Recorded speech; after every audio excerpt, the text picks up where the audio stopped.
big day for Zag fans. It certainly is. Take a look at the matchup. Gonzaga earned a 4 seed in the West Regional. The team will play 13 seed UNC Greensboro tomorrow in Boise. The Zags will tip off tomorrow morning at 10:20. You can watch the game on TNT. Our sports team already down in Boise getting ready for tomorrow's matchup. Right now we'll send things out to Darnay Tripp and Evan Klosky live from Boise. Good evening. Good evening, guys. This is about the quietest it's been here in Taco Bell Arena since early this morning. Practice day is in the books. We, of course, got to see 8 teams take the floor here in Taco Bell Arena. Those, of course, including Gonzaga and UNC Greensboro. Now, we're used to seeing Mark Few. He's got so many connections through the coaching ranks. We saw it last year, guys like Bob Huggins and Roy Williams.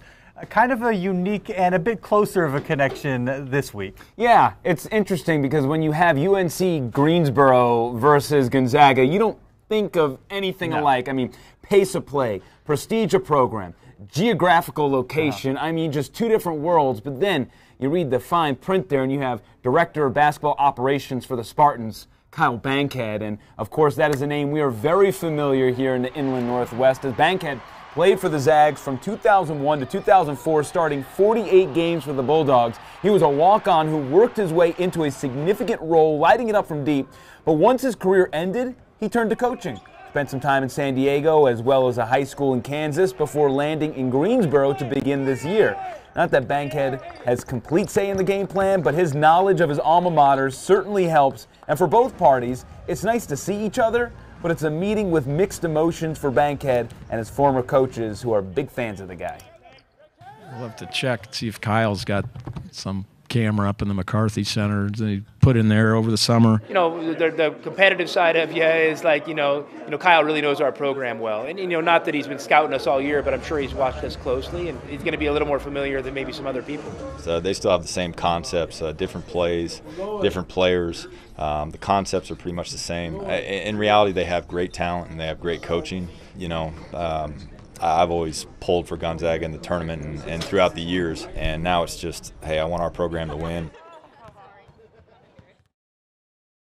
And if you don't remember Kyle Bankhead, the player, he was sort of the Mike Hart before there was a Mike Hart. And, of course, coming up on the Bulldog Madness special at 7 o'clock, we will have more on his story and his meeting with Gonzaga here in Boise. We've seen some cool footnotes for Zags through the years, and there was a great one just a year ago. Shemek Karnowski became the winningest college basketball player in Division I history. How about 137 victories in his career, of course, reaching the final game of the college basketball season a year ago. This year, Silas Nelson added a pretty neat feather in his cap. His 124 career wins tops among active college basketball players. He is second only to Karnowski, of course, on the Bulldogs win list. I asked Silas about the milestone with a chance to pad that win total in his final NCAA tournament.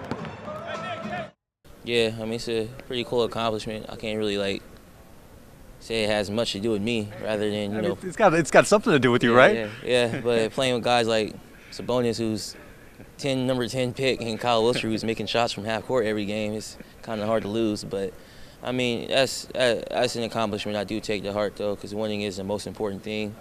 And when we're out there, whether I'm scoring 2 points or 25 points, all you want to do is win. And to be able to say that you got the most wins going into March Madness, that gives you confidence and it gives you a good feeling that, yeah, I'm a winner, so I'm going to try to win these last 6 games.